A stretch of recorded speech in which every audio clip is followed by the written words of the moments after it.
আম্মা বাদ, সম্মানিত দর্শক ও শ্রোতা,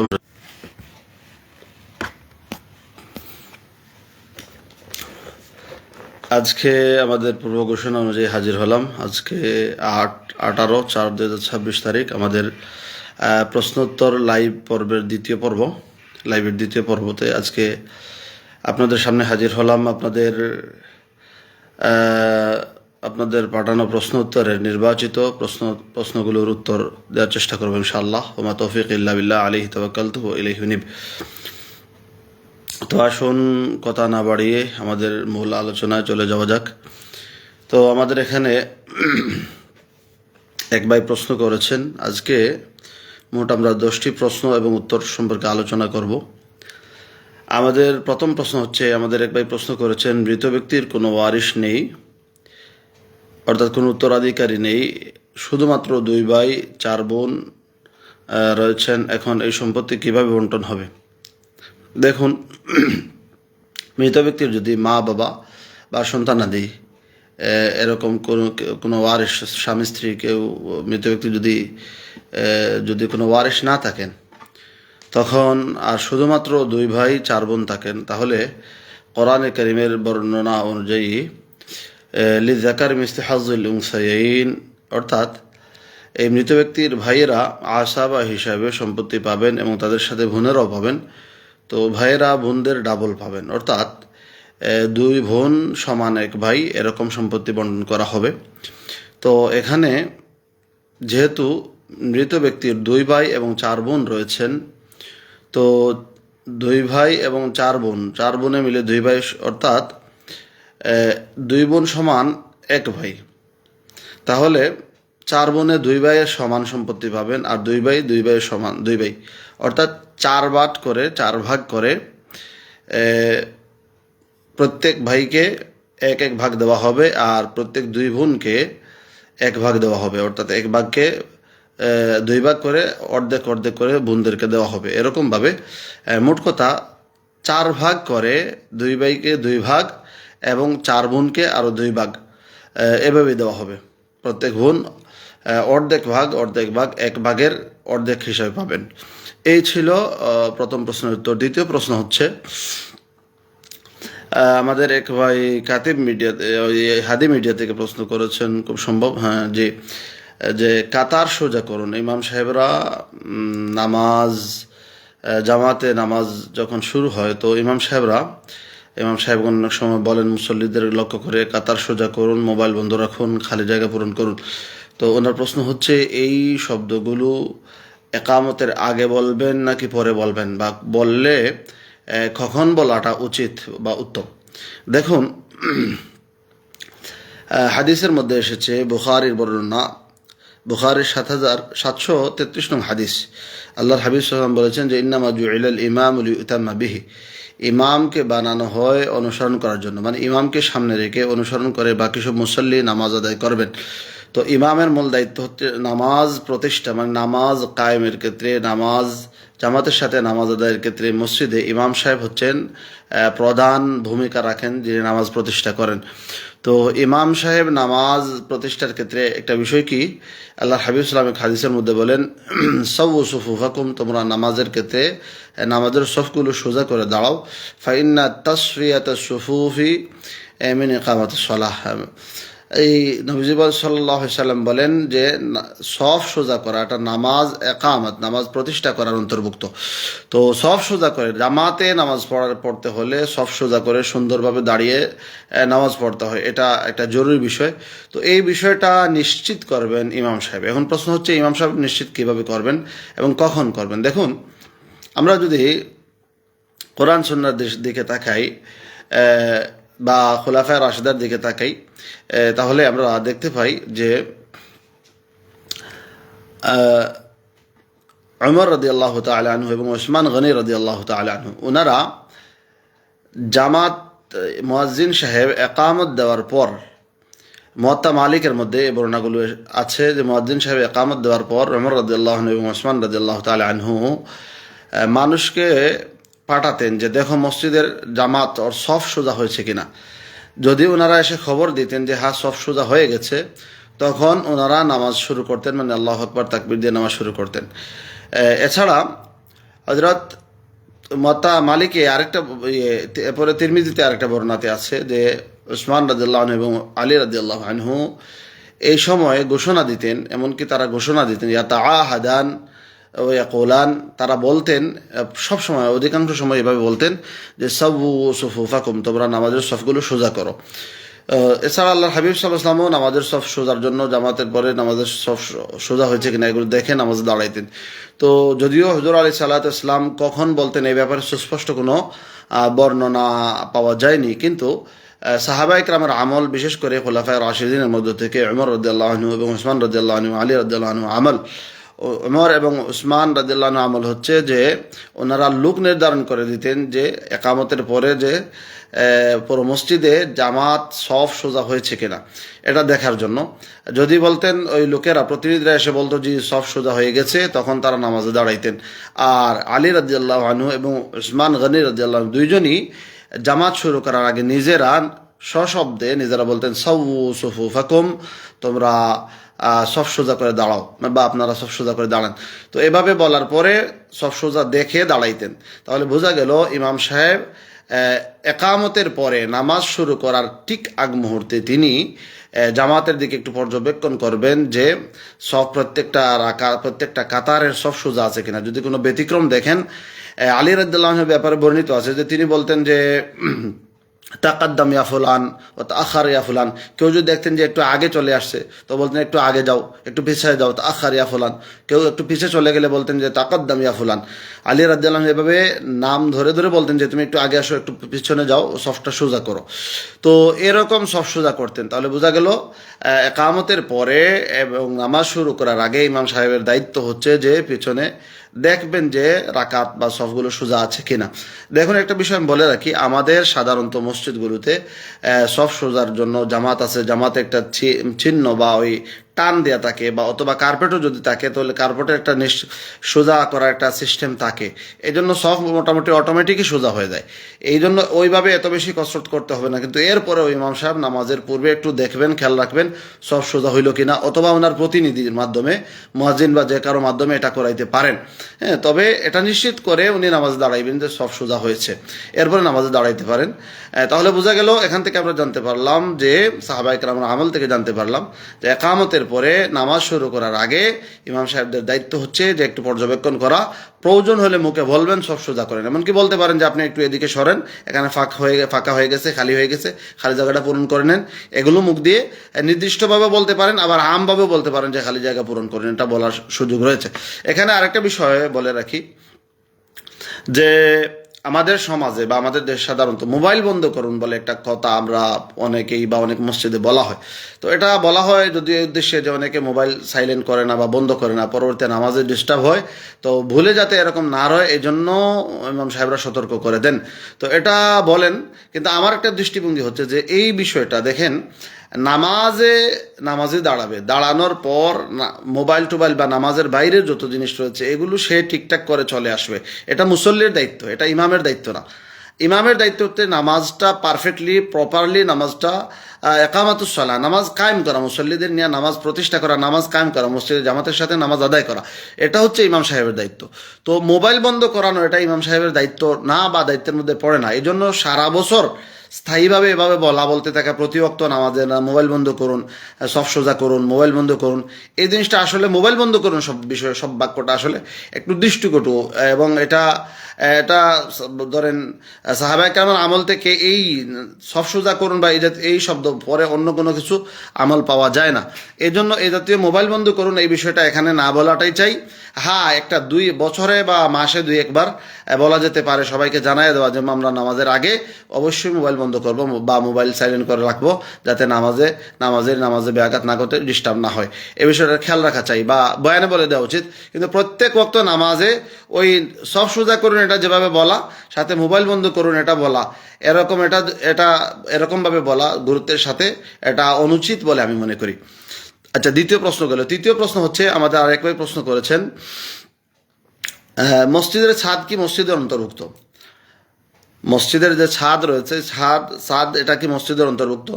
কোনো এতেকাফকারী যদি ছাদে উঠে তাহলে কি এতেকাফ নষ্ট হয়ে যাবে? দেখুন, মসজিদের ছাদ মসজিদের অন্তর্ভুক্ত, নিঃসন্দেহ অর্থাৎ জামে মসজিদ যদি হয়, মসজিদ ওয়াকফকৃত মসজিদ হয়, তাহলে ওই একবারে মসজিদের জমিনের নিচ থেকে নিয়ে একবারে আকাশ পর্যন্ত সব জায়গা মসজিদের হুকুমে।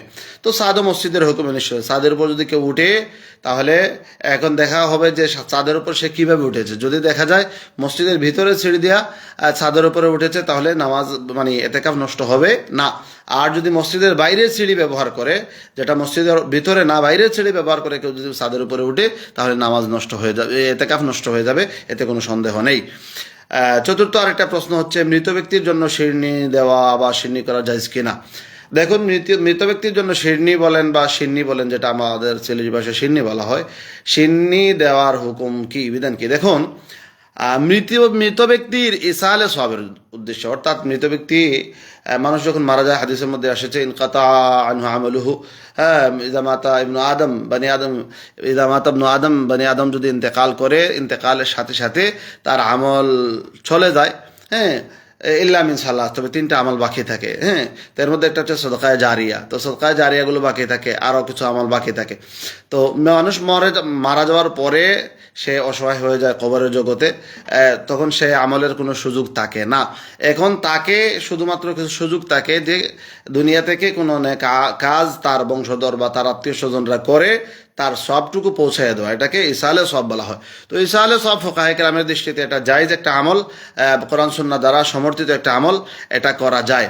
তো ইসালে সওয়াবের ক্ষেত্রে যে কোনো ভালো কাজ করে এটার সওয়াব পৌঁছায় দেওয়া। হ্যাঁ, তবে শরিয়া পদ্ধতিতে হতে হবে, শরিয়া বহির্ভূত কোনো পদ্ধতিতে করলে হবে না।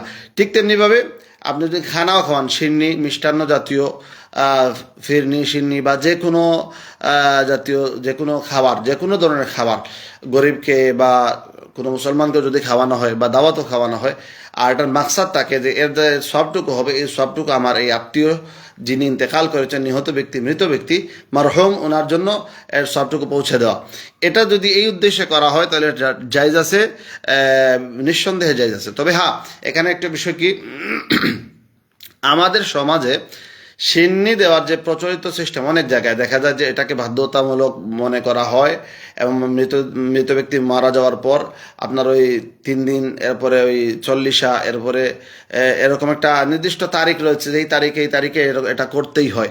এমনকি যদি এটা ওই মৃত ব্যক্তি অসহায়, গরিব হয়, দরিদ্র হয়, তার ওয়ারিশগণ যদি, তার বাচ্চা কাচ্চা এরা অসহায় হন, তাহলে ভিক্ষা করে হলেও টাকা জোগাড় করে এটা করতে হয়। এমনকি সবাই চাঁদা দিয়ে হলেও এটা করে।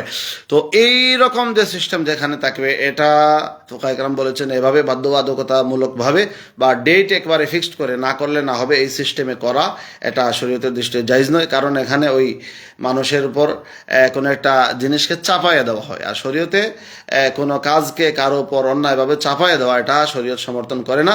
এছাড়া ডেটকে লাজিম মনে করার কারণে ইলতিজাম মাল ইয়ালজাম বিদআতুন, যেটা অবশ্যম্ভাবী বা শরীয়ত যেটাকে বাধ্য করে নাই, এমন কোনো বিষয়কে বাধ্য করার কারণে এটা বেদাতের পর্যায়ে চলে যায়।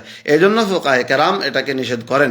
বাকি যদি কেউ এই ডেট ফিক্সড বা এরকম ছাড়া এমনি স্বাভাবিকভাবে মনে করলো যে আমার বাবার জন্য একটা সিন্নি করতে চাই, আমার বাবার জন্য কিছু গরিব মিসকিনকে খাওয়াবো, আমার বাবার জন্য কিছু দান সদকা করব, আমার বাবার জন্য কিছু এরকম নেক কাজ করব, এরকম যদি কাজ করে খাওয়ায়, কোরআনে বলা হয়েছে ইউতিমুনা আত-তাআমা আলা হুব্বিহি মিসকিনা ওয়া ইয়াতীমা ওয়া আসীরা, মুমিনদের গুণাগুণ বলা হয়েছে যে এরা অন্যদেরকে খাবার খাওয়ায়, এতিম মিসকিনদেরকে খাবার খাওয়ায়, বন্দীদেরকে মুক্তিদান করে, এরকমভাবে। তো আসিরদের, বন্দীদেরকে খাবার দেয়, এগুলো ইবাদত। তো এইসব ইবাদত করেও মৃত ব্যক্তির জন্য সব পৌঁছাইতে পারবে, দিতে পারবে। তবে ওইটা সিস্টেমে সংস্কার করতে হবে, মানে ওইটাকে নির্দিষ্ট ডেট করে ওইটাকে বাধ্যতামূলক করা এবং সামাজিকভাবে ওইটা একটা প্রেশার ক্রিয়েট করা এবং ওই টাইমই করতে হবে, করা লাগবে, এরকম সিস্টেম করা এটা কিন্তু ঠিক নয়।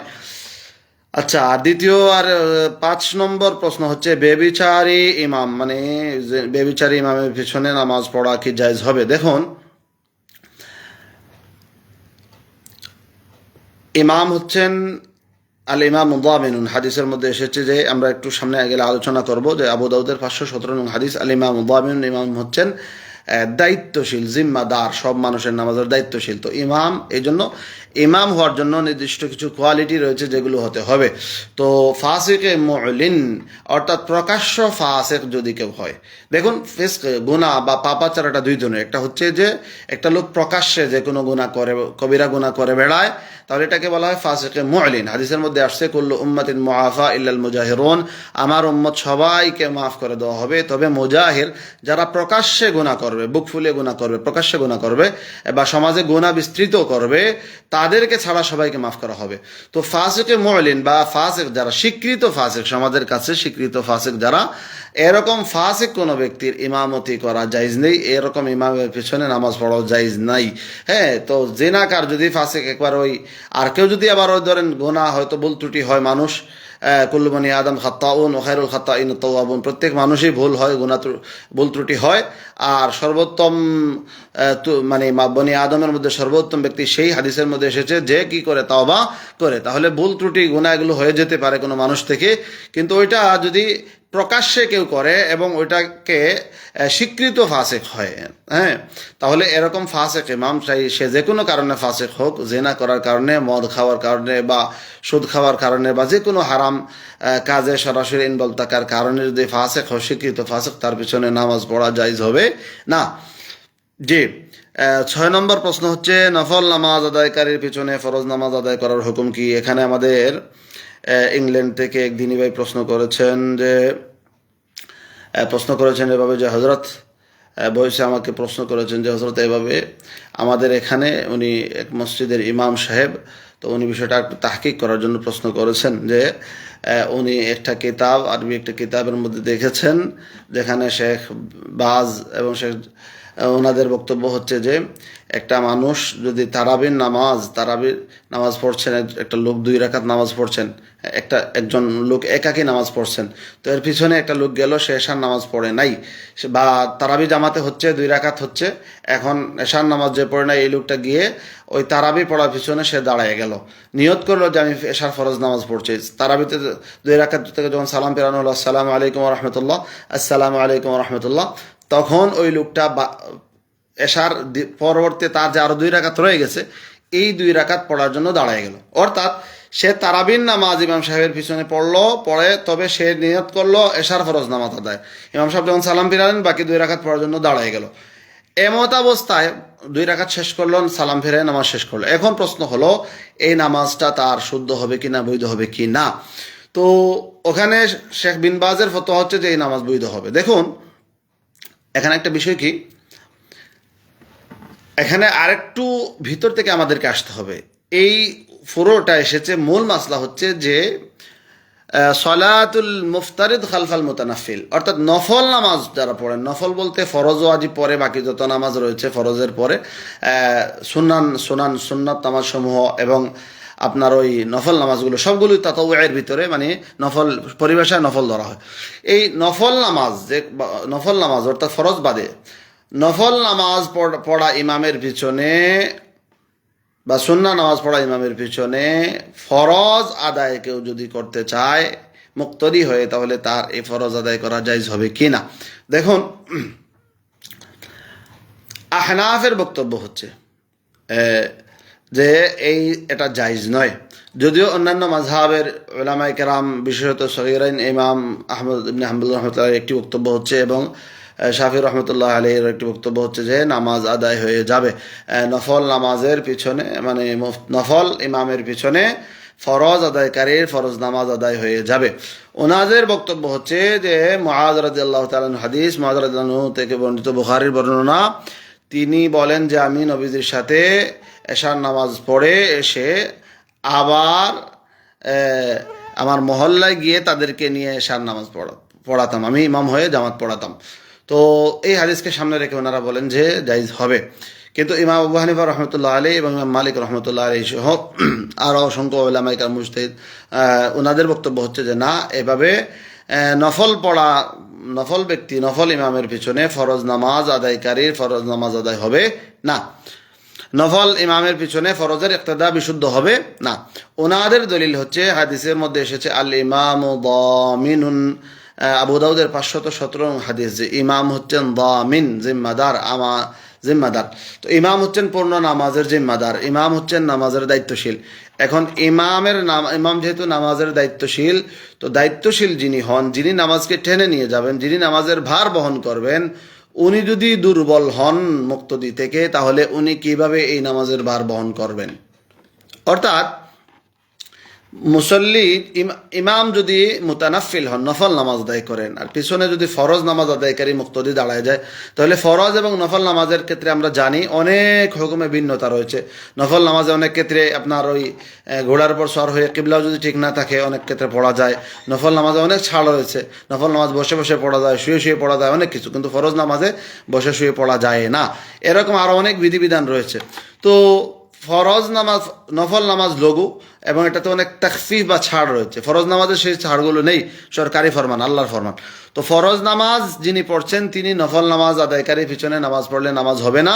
যেহেতু যিনি দায়িত্বশীল তিনি যদি দুর্বল হন, তাহলে সবলকে টেনে উপরে উঠাইতে পারবেন না। কিন্তু এর বিপরীত যেটা, অর্থাৎ ইমাম যদি ফরজ নামাজ আদায় করেন আর পিছনে নফল নামাজ আদায় করে ইক্তেদা করে, তাহলে ইক্তেদা বিশুদ্ধ হবে। যেহেতু ইমাম যিনি দায়িত্বশীল নেতা, তিনি শক্তিশালী, এই জন্য আদায় হয়ে যাবে, তার নামাজটা শক্তিশালী। দ্বিতীয় আরেকটা হাদিস ওনারা পেশ করেন, আমাদের দলিল হচ্ছে ইন্নামা জুইলাল ইমামু লিউতাম্মা বিহি, বুখারীর বর্ণনা, বুখারী শরীফের 733 নং হাদিস। আল্লাহর হাবিব সাল্লাল্লাহু আলাইহি ওয়াসাল্লাম বলেন যে ইমামকে বানানো হয়েছে অনুসরণ করার জন্য। তো আমাদের ফুকাহা কেরাম বলেন ইমামকে অনুসরণ করবেন সব ক্ষেত্রে। নবীজি হাদিসের মধ্যে বলেছেন ফাইদা কাব্বারা ফাকাব্বিরু, তাকবীর দিলে তোমরা তাকবীর দাও, ওয়াইদা হাম্মাদা ফাহাম্মিদু, এরকমভাবে সামি আল্লাহু লিমান হামিদা বললে তাকবীর, বললে তাকবীর বলো, রুকুতে গেলে ফাইদা রাকা ফারকাউ, তিন রুকু দিলে তোমরা রুকু করো, এরকমভাবে সব কিছুতে তোমরা অনুসরণ করো। তাহলে এই হাদিস থেকে বোঝা যায় ইমামের পুঙ্খানুপুঙ্খ অনুসরণ করা। তো ইমাম যদি ফরজ নামাজ পড়েন, এই হাদিসের জিমনান, এই হাদিসের অন্তর্নিহিত একটা অর্থ রয়েছে যে ইমাম যদি ফরজ নামাজ আদায় করেন, তাহলে তার অনুসরণে তোমরা ফরজ নামাজ পড়ো, তার পিছনে ফরজের ইক্তেদা করো। এখন যদি কোনো ইমাম আপনার নফল নামাজ পড়েন, তাহলে তার পিছনে ফরজ নামাজ পড়লে হবে না। প্রথমত ওই যে বললাম যে ইমাম যদি দুর্বল হন, মানে ইমামের নামাজটা দুর্বল হয়, নফল নামাজ, তাহলে নফল ফরজকে টেনে নিতে পারবে না। আর দ্বিতীয়ত ইমামের পূর্ণাঙ্গ অনুসরণ হয় না। এই সব হাদিসকে সামনে রেখে ফুকাহায়ে আহনাফ বলেন যে না, এরকমভাবে নামাজ পড়লে নামাজ হবে না। আশা করি আমার এইভাবে বুঝতে পেরেছেন যে আমাদের দৃষ্টিতে স্কুল অফ থট ফিকহে হানাফি যেটা, এর দৃষ্টিতে আপনার ওই নফল বা তারাবির নামাজের পিছনে যদি কেউ তারাবির ইমামের পিছনে কেউ ফরজ নামাজ যদি আদায় করতে চায়, তাহলে আদায় হবে না। 7 নম্বর প্রশ্ন হচ্ছে সেজদার জায়গায় দেখা না গেলে নামাজের হুকুম। অর্থাৎ কোনো একটা মুসল্লি নামাজ পড়ছেন অন্ধকারে, সেজদার জায়গা দেখা যাচ্ছে না, এখন নামাজ পড়লে নামাজ হবে কি না। দেখুন এখানে একটা বিষয় হচ্ছে, সেজদা আপনি নামাজ পড়ছেন, যদি সেজদার জায়গাটা অদৃশ্য হয়, অর্থাৎ মিটু মিটু আলো বা ওই লাইট, ডিম লাইটের মতো লাইট আছে, দেখা যাচ্ছে কিন্তু খুব ভালোভাবে না, কিন্তু দেখা যাচ্ছে, শনাক্ত করা যাচ্ছে যে এটা সেজদার জায়গা, এটা পূর্ব পশ্চিম ডান বাম এগুলো শনাক্ত করা যাচ্ছে, এরকম যদি হয় তাহলে সমস্যা নাই, নামাজ জায়েজ আছে, সমস্যা নাই। কিন্তু যদি দেখা যায় যে না, শনাক্ত করা যায় না, এতটাই অন্ধকার যে ওইটা মানে ওই সেজদার জায়গাটা দেখাই যাচ্ছে না, এমন যদি হয়, তাহলে ফুকাহায়ে কেরাম বলেছেন মাকরুহে তাহরিমি, অর্থাৎ এটা না জায়েজ। যেহেতু এর দ্বারা এটার প্রবল সম্ভাবনা আছে যে কিবলা থেকে ফিরে যাওয়ার বা কিবলা কোন দিকে এটা না চেনার কারণে ভুলবশত অন্যদিকে নামাজ পড়ার সম্ভাবনা রয়েছে। এজন্য স্বাভাবিক অবস্থায় এভাবে নামাজ পড়া জায়েজ নাই, মাকরুহে তাহরিমি। জি, এরপরে হচ্ছে আপনার 8 নম্বর প্রশ্ন হচ্ছে মুসল্লি পিছনে সরে গিয়ে অন্যকে নামাজ পড়ার সুযোগ। দেখুন আমাদের ইংল্যান্ড থেকে খুব সম্ভব, ইংল্যান্ড বা আমেরিকা থেকে এক ভাই, দিনী ভাই প্রশ্ন করেছেন যে উনি বলেছেন যে হযরত, আমাদের এখানে মসজিদে অনেক সময় দেখা যায় নামাজ পড়ার সময় যখন সামনের সব থেকে একটা লোক মানে নামাজ শেষে চলে যাবে, তো পিছনে যারা নামাজ পড়েন তারা কি করেন, এই লোকটা যাতে চলে যেতে পারে এই জন্য ওনারা একটু ডানে বা বামে সরে অথবা পিছনে সরে গিয়ে তাকে একটু যাওয়ার জন্য রাস্তা বের করে দেন, সুযোগ করে দেন। তো এটা শরীয়তের দৃষ্টিতে এটার হুকুম কি? এবং উনি বলেছেন, প্রশ্নকারী এটাও বলেছেন যে ওনাদের একটা দলিলও আছে। দলিলটা হচ্ছে যে একটা হাদিস আসছে এরকমভাবে যে আয়েশা রাদিয়াল্লাহু আনহা বলেন, বুখারীর বর্ণনা, আয়েশা রাদিয়াল্লাহু আনহা বলেন যে আমি একদিন বাইরে চলে গেছি নবীজি নামাজরত অবস্থায়, তো আসলাম, আসার পর দেখি দরজা বন্ধ। তো দরজাতে আমি করাঘাত করলাম, আল্লাহর হাবিব সাল্লাম একটু হেঁটে গিয়ে একটু সামনে গিয়ে দরজা খুলে দিলেন, এরপর আমি চলে আসলাম। তো ওনারা বলেন এখানে নবীজি সাল্লাম নামাজের মধ্যে একটু হেঁটে বা একটু সামনের দিকে আগায় দরজা খুলে দিয়েছেন, এই জন্য ওই দরজা খোলা জায়েজ আছে। তো এই হাদিসটিকে সামনে রেখে ওনারা দলিল দেন। দেখুন এই প্রশ্নের উত্তর হচ্ছে, দেখুন নামাজি দেখুন নফল নামাজে অনেক কিছু সুযোগ থাকে, কিন্তু ফরজ নামাজে সেই সবগুলো সুযোগ থাকে না। ফরজ নামাজে নফল নামাজে অনেক কিছু করা যায়, কিন্তু ফরজ নামাজে করা যায় না।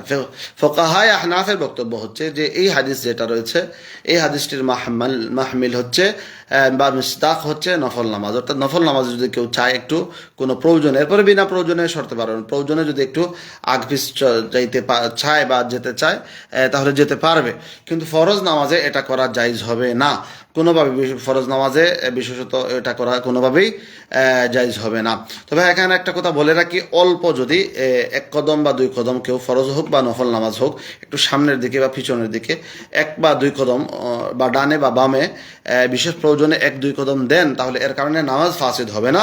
কিন্তু বিনা প্রয়োজনে বা এই স্বাভাবিকভাবে ফরজ নামাজ যদি কেউ এরকম দেন তাহলে এটা নাজায়েজ হবে, এটা মাকরুহে তাহরিমি হারামের পর্যায়ে চলে যাবে, গুনাহ হবে। দেখুন একটা বিষয় কি, মসজিদে এরকম যারা করেন এটা করা উচিত হয় নাই বা এটা ঠিক হয় নাই। কারণ নামাজের প্রথমত নামাজের মূল যেটা সেটা হচ্ছে খুশু খুজু। আপনি যখন নামাজে হরকত করবেন এখান থেকে ওখানে চলে যাবেন, তো নামাজের খুশু খুজুতে ব্যাঘাত করবে। আর এই খুশু খুজু যাতে নষ্ট না হয় এই জন্য আল্লাহর হাবিব সাল্লাল্লাহু আলাইহি সাল্লাম হাদিসের মধ্যে যারা নামাজিদের সামন দিয়ে যায় তাদেরকে সামন দিয়ে অতিক্রম করাকে নিষেধ করেছেন। একটা জিনিস আমি বলে রাখি, অনেকে মাসলা এটা জানেন না, যে নামাজের সামন দিয়ে আড়াআড়ি যাওয়া, যেমন আমি এখানে বসা আছি, আমার সামন দিয়ে এদিক থেকে ওই দিকে যদি কেউ যায় তাহলে ওটা নিষিদ্ধ, ওইটা হারাম। কিন্তু নুহুজ যেটা, সেখান থেকে সামন থেকে উঠে একজন মানুষ আমার সামনে নামাজ পড়ছে, তার নামাজ শেষে যাবে, কিন্তু আমি পিছনে নামাজ পড়ছি, আমি কি করব? মানে সামনের লোকটা কিভাবে যাবে? আমি তো নামাজ পড়তেছি। তো ফোকায়ে কেরাম বললেন সে যদি ওই দিকে, দেখেন আমার সামনে একজন নামাজ পড়তেছে, তো সামন থেকে যদি ওই দিকে বাঁকা করে ওই দিকে চলে যায়, ওইটা কি নাই, মুরুর না, ওইটা আড়াআড়ি যাওয়া না, এই জন্য ওইটা নিষেধ না। খেয়াল রাখবেন, নুহুজ ওইটা নাহাদা, ওইটা হাদিস থেকে সাবিত যে সাহাবায়ে কেরাম নামাজ শেষ করে প্রয়োজনে সামন থেকে উঠে চলে গেছে। তো সামন থেকে উঠে চলে যাওয়া ওইটা নিষেধ না। কিন্তু একজন নামাজির সামন দিয়ে এদিক থেকে, যেমন এদিক থেকে একটা লোক আসলো, আসার পরে এদিকে চলে গেল, এটা নিষেধ। কিন্তু আমার সামন থেকে একটা লোক ওই দিকে বাম দিকে চলে গেল অথবা ডান দিকে চলে গেল, এটা নিষেধ না। হাদিসে যে নিষেধ এসেছে এটা নিষেধ না। এজন্য নামাজ থেকে আপনার সরার কোনো প্রয়োজনই নাই। যে সামন দিয়ে যাচ্ছে সে বুঝবে যে সে তাতে কোন দিকে যাবে, সে সামন বা যদি সামনে থাকে তাহলে সামন থেকে পিছন ওই আড়াআড়ি করে একটু ওই দিকে বাম দিকে চলে যাবে অথবা ডান দিকে চলে যাবে। হ্যাঁ, তবে মরুর ওই আড়াআড়ি করে অতিক্রম এটা নিষিদ্ধ। তো দেখুন আমি একটা হাদিস থেকে আপনাদেরকে শোনাই। আল্লাহর হাবিব সাল্লাম বলেছেন, বুখারীর 510 নং হাদিস, আল্লাহর হাবিব সাল্লাম বলেন যে লাউ ইয়ালামুল মারু বাইনা ইয়াদাইল মুসাল্লি মাযা আলাইহি লাকানা খায়রাল লাহু আন ইয়াকিফা 40 লাকানা আন ইয়াকিফা 40 খায়রাল লাহু মিন আন ইয়ামুররা বাইনা ইয়াদাইহি।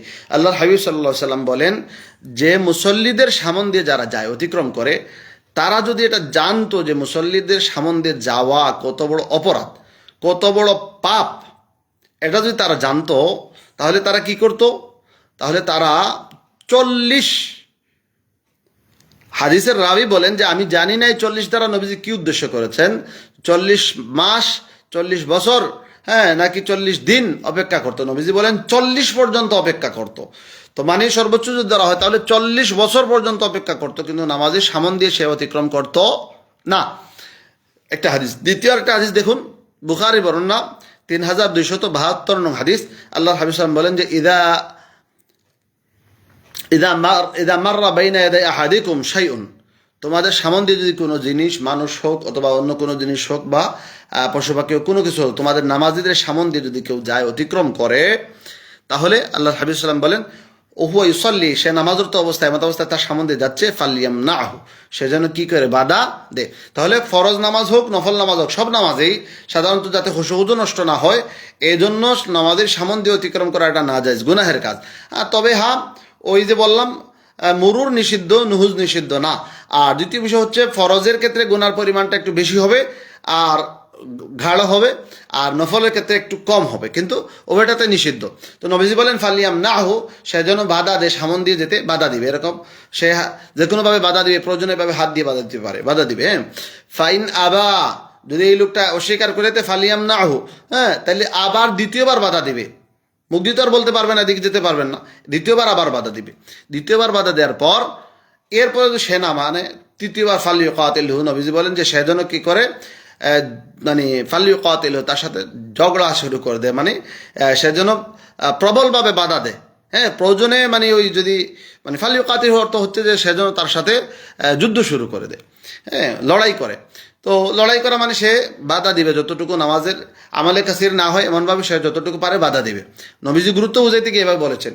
কেন? নবীজি বলেন ফাইন্নাহু শাইতানুন, ইশারা করে বাধা দিলে যে বাধা মানে না, সে একটা শয়তান, তাকে যে কোনোভাবে হোক আটকাইয়া বাধা দিতে হবে। যাই হোক, তো হাদিসে এটা মূলত ওই ধমক দেওয়ার জন্য এবং ওই নামাজের সামন দিয়ে অতিক্রম করা, মুরুর করাকে কত বড় গুনাহ বা পাপ কাজ, এটা বোঝানোর জন্য আল্লাহ হাবিব সাল্লাম এই হাদিসটি বর্ণনা করে, মানে উম্মতের জন্য বলেছেন। তো দেখুন, এই দুইটা হাদিস থেকে আমরা জানলাম যে 40 বছর একটা মানুষ অপেক্ষা করা নামাজের সামন দিয়ে অতিক্রম করার চেয়ে উত্তম। এরপরে আরেকটা বিষয় বুঝলাম যে নামাজের সামন দিয়ে অতিক্রম করলে নামাজি যথাসম্ভব তাকে বাধা দিবে, একবার, দুইবার, তিনবার, এমনকি প্রয়োজনে ঝগড়াঝাটিও যদি হয়ে যায় তাহলে হয়ে যায়, কিন্তু বাধা দিবে। হ্যাঁ, তো এই হাদিসগুলোকে সামনে রেখে বোঝা যায় যে আমাদের যে ভাই প্রশ্ন করেছেন যে মুসল্লির তার মসজিদে ওনার ওখানে সামন থেকে পিছনে সরে গিয়ে মুসল্লিকে মানে সামনের লোককে যাওয়ার সুযোগ দেওয়া হয়, এটা যদি জায়েজ হইতো তাহলে আল্লাহর হাবিব সাল্লাম এইভাবে ভয়ঙ্কর ওয়াইদ সহ এই হাদিসগুলো বলতেন না, উম্মার উদ্দেশ্যে বলে দিতেন যে তোমরা একটু পিছনে সরে বা ডানে বামে সরে সামনে যে যেতে চায় তাকে যাওয়ার জন্য সুযোগ করে দিবা। এরকমভাবে যদি সরে তাহলে নামাজের যে খুশু খুজু ওইটাই তো চলে গেল। আর খুশু খুজুর জন্যই তো নিষেধ আসছে যে নামাজীদের সামনে দিয়ে অতিক্রম করা যাবে না। সূত্রা যেটা, যে একজন লোক যদি একাকেও নামাজ পড়ে তাহলে তার নামাজের সামনে সূত্রা রাখবে, কারণ ওই খুশু খুজু যাতে ব্যাঘাত না ঘটে। তাহলে কিভাবে এটা জায়েজ হবে যে একটা লোক মানে সে পিছনে সরে যাবে, আরেকজনকে সামন দিয়ে যাওয়ার সুযোগ দেবে? এটা তো হতেই পারে না, জায়েজ হবে না। আচ্ছা, 9 নং প্রশ্ন হচ্ছে লাল রুমাল ব্যবহার করার হুকুম কি? তো আমাদের এখানে এক ভাই মাওলানা সাহেব মাহমুদ, উনি প্রশ্ন করেছেন যে লাল রুমাল ব্যবহার করার হুকুম কি? কেউ কেউ বলেন যে লাল রুমাল ব্যবহার করা নিষেধ, এবং ওনারা এ সপক্ষে কিছু হাদিস নিয়ে আসেন। যে বুখারী একটা বর্ণনা আছে যে আল্লাহর হাবিব সাল্লাল্লাহু আলাইহি সাল্লাম কি করেছেন, ওই যখন হিজরতের সময় আবু বকর রাদিয়াল্লাহু আনহু ঘরে, দুপুরে আয়েশা রাদিয়াল্লাহু আনহা বলেন যে আমাদের ঘরে নবীজি একবার ওই দুপুরের টাইমে মানে 12টা সাড়ে 12টার দিকে এরকম নবীজি আমাদের ঘরে চলে আসেন। তো তখন নবীজি ছিলেন মুকবিলান, মানে এবং মুতাকান্নিআন, নবীজির চেহারা মুখোশ করা ছিল। তো এটার তর্জমা মানে আমাকে যিনি প্রশ্ন দিয়েছেন উনি এই হাদিসটা যারা লাল রুমাল ব্যবহার করাকে, লাল রুমাল বলতে বিশেষত সৌদি আরব থেকে যে একটা লাল সাদা ফুট ফুট ফুট ফুট যে একটা রুমাল সাধারণত হাজিরা আনেন বা ওখানে ব্যবহার করা অধিকাংশ মানুষেরা ব্যবহার করে, তো ওইটাকে অনেকে বলতেছেন যে এরকম লাল রুমাল ব্যবহার করা না যায়, হারাম, এটা এরকম ব্যবহার করলে গুনাহ হবে। হ্যাঁ, এবং ওনারা দলিল হিসাবে ওই বুখারী ওই বর্ণনা বলতেছেন যে নবীজি ওখানে তর্জমা করেছেন যে সাদা রুমাল নবীজি পরে আবু বকর রাদিয়াল্লাহু আনহু ঘরে এসেছেন। তো প্রথম কথা হচ্ছে যে এই অনুবাদটাই ভুল। এখানে নবীজি মুখোশ পরিহিত, অর্থাৎ ওই শত্রুরা যাতে নবীজিকে না চিনতে পারে এই জন্য মুখোশ পরা অবস্থায়, মুতাকান্নিআন মানে মুখোশ পরা অবস্থায় নবীজি এসেছিলেন, সামনের দিকে মুখোশ পরা ছিল এটা। তো তাহলে এখানে মুখোশ কোন কালারে ছিল এটা হাদিসের মধ্যে উল্লেখ নাই। আর দ্বিতীয় আরেকটা হাদিস, আবু দাউদের হাদিস দ্বারা ওনারা দলিল দেন যে আল্লাহর হাবিব সাল্লাল্লাহু আলাইহি সাল্লাম মাররা বিন নবী সাল্লাল্লাহু আলাইহি সাল্লাম, নবীদের পাশ দিয়ে একটা লোক গেল, রাজুলুন একটা লোক গেল, ওয়া আলাইহি সাওবান আহমারান, তার পরনে লাল দুইটা কাপড় ছিল, ফাসাল্লামা আলাইহি, নবীর উপর সালাম দে, ফালাম ইয়ারুদ্দা আলাইহি সালাম, নবীজি তার সালামের জবাব দেন নাই, ফালাম ইয়ারুদ্দা আলাইহি, নবী সালামের জবাব দেন নাই। তো এই হাদিসকে সামনে রেখে কিছু লোক একথা বলার চেষ্টা করছেন যে এই লাল কোটা কোটা কোটা কোটা যে চাদর সৌদি থেকে লোকেরা আনে ব্যবহার করে ওইটা নাজায়েজ, হারাম, ওইটা ব্যবহার করা যাবে না। দেখুন আমার ভাই, এখানে প্রশ্নতে যে হাদিসগুলো নিয়ে আসা হয়েছে এই হাদিসগুলো দ্বারা এটা প্রমাণিত হয় না যে ওই লাল কোটা কোটা কাপড় ব্যবহার করা হারাম। এখানে মূল মাসলা বা মূল বিষয়টা আমাদেরকে জেনে নিতে হবে যে আল্লাহর হাবিব সাল্লাল্লাহু আলাইহি সাল্লাম বলেছেন যে নাসাই শরীফের একটা হাদিস 5281 নং হাদিস, আল্লাহর হাবিব সাল্লাল্লাহু আলাইহি সাল্লাম বলেন عن ابن عباس رضي الله تعالى عنه أنه قال النبي صلى الله عليه وسلم আল্লাহর হাবিব সাল্লাল্লাহু আলাইহি ওয়াসাল্লাম বলেন নুহিতু আনি সাবিল আহমার, আমাকে লাল কাপড় পরতে আমাকে নিষেধ করা হয়েছে। হ্যাঁ, এরপরে ওই এই হাদিসকে সামনে রেখে ফুকাহায়ে কেরাম বলেছেন যে লাল কাপড় পরিধান করা নিষেধ। তবে আরেকটা হাদিস রয়েছে, সেটা হচ্ছে যে এক সাহাবী বলেন ইবনে আব্বাস রাদিয়াল্লাহু আনহু বলেন ওয়াকাদ রাআইতু ফি হুল্লাতিন হামরা, আমি নবীজিকে লাল একটা কাপড় পরিহিত অবস্থায় দেখলাম, লাল শুট, মা রাআইতু শাইআন আহসানা মিনহু, এক সাহাবী বলেন যে আমি এর চেয়ে সুন্দর অবস্থায় নবীজিকে দেখি নাই। তো এক হাদিসের থেকে পাওয়া গেল যে নবীজি লাল রুমাল, লাল একটা কাপড় পরিধান, লাল সেট বা স্যুট পরেছেন। আর অপর হাদিসে নাসাইয়ের যে বর্ণনা, এখানে বলা হচ্ছে যে নবীজি বলেছেন যে লাল কাপড় পরিধান করা নিষিদ্ধ। তো এখান থেকে ফুকাহায়ে কেরাম বলেছেন যে লাল দ্বারা আহমারে কানি যেটা আল বাহিত, অর্থাৎ যে লালটা একবারে কড়া লাল, শুধুমাত্র লাল, অন্য কোনো কাপড় অন্য কোনো কালার মিশ্রিত না, এরকম লাল ব্যবহার করা নিষিদ্ধ। কিন্তু লালের সাথে যদি সাদা, কালো বা অন্য যে কোনো কালার মিশ্রণ করা হয়, মিশ্রিত লাল, যে মমজুজ, এরকম লাল যদি হয় তাহলে এটা নিষিদ্ধ না, এটা পরা জায়েজ আছে। ফুকাহায়ে কেরাম বলেন একথা। তাহলে বোঝা গেল আমরা যে লাল রুমালের ব্যাপারে বলা হয়েছে, এই লাল রুমাল একেবারে লাল না, ওটাতে সাদা এবং ফুটফুট আছে, এক একটা লাল লাল ঘর আছে, লাল সুতার কাজ আছে, এরপরে সাদা আছে। তো সাদা লালে মিশ্রণ, যার কারণে ওইটা না জায়েজ নয়, বরং ওইটা জায়েজ, এতে কোনো সন্দেহ নেই। জি, 10 নম্বর প্রশ্ন হচ্ছে কোনো মাল যদি হেরে যায় বা গাড়িতে ভুলে কেউ রেখে আসে, তাহলে এরপরে ওইটা আর পাওয়ার সম্ভাবনা নাই। এমত অবস্থায় ওই লোক যদি এই মালটাকে সদকার নিয়তে সদকা মনে করে, সদকা হবে, যে নিবে সে ব্যবহার করবে, তার জন্য হালাল করে দেয়, তাহলে সওয়াব পাওয়া যাবে কি না। দেখুন, কোনো ভাই যদি তার মাল হেরে যাওয়ার পরে ওইটাকে সদকার নিয়ত করে দেন, তাহলে অবশ্যই সদকার সওয়াব পাবেন, এবং ওই যে মালটা যার হাতে গেল সে যদি ব্যবহার করে তাহলে সে গুনাহগার হবে না। আর যদি উনি সদকার নিয়ত না করেন, তাহলে উনি না পেলেও হয়তোবা উনি আর কোনোদিন এই মালটা পাবেন না, এমন হতে পারে। কিন্তু না পেলেও ওই যে লোকটা ওইটা ব্যবহার করবে তার জন্য এটা হারাম হবে, গুনাহগার হবে। এই জন্য আল্লাহওয়ালারা বলেন যে কখনো যদি কোনো কিছু হেরে যায়, তাহলে ওইটাকে ওই গরিবের জন্য হালাল করে দেওয়া, বা যার হাতে যাবে তার জন্য সদকা করে দেওয়া, যে পাবে ওইটা সে ব্যবহার করতে পারবে, ইজাজত দিয়ে দেওয়া, এর দ্বারা আপনি পরিপূর্ণ সদকার সদ পাবেন ইনশাআল্লাহ। এই ছিল সম্মানিত দর্শক শ্রোতা মণ্ডলী, আপনারা যারা আমাদের সাথে এই দীর্ঘক্ষণ লাইভে ছিলেন, সবাইকে আন্তরিক মোবারকবাদ, অসংখ্য ধন্যবাদ, আন্তরিক মোবারকবাদ, শুভেচ্ছা ও অভিনন্দন। আল্লাহ আপনাদের সবাইকে, আমাদের সবাইকে দিনের জন্য কবুল করুন। আর আপনারা যারা আমাদের লাইভ দেখেছেন, আপনাদের ভালো লাগলে লাইভটি শেয়ার করতে বলবেন না, লাইক কমেন্ট শেয়ার করে আমাদের সাথে থাকবেন। এবং এভাবে আরও ধারাবাহিক প্রশ্নোত্তর পর্বগুলো যদি দেখতে চান, আপনারা আপনাদের নির্বাচিত প্রশ্নগুলো আমাদের কাছে পাঠিয়ে দিবেন। আমরা নির্বাচিত প্রশ্নগুলো দলিল ভিত্তিক উত্তর দেওয়ার চেষ্টা করব ইনশাআল্লাহ। মা তৌফিক ইল্লা বিল্লাহ, আলাইহি তাওয়াক্কালতু ওয়া ইলাইহি উনীব। ইনশাআল্লাহ নেক্সট লাইভে আবার দেখা হবে ইনশাআল্লাহ। আপনারা সবাই সাথে থাকার জন্য অসংখ্য ধন্যবাদ। আসসালামু আলাইকুম ওয়া রাহমাতুল্লাহি ওয়া বারাকাতুহু।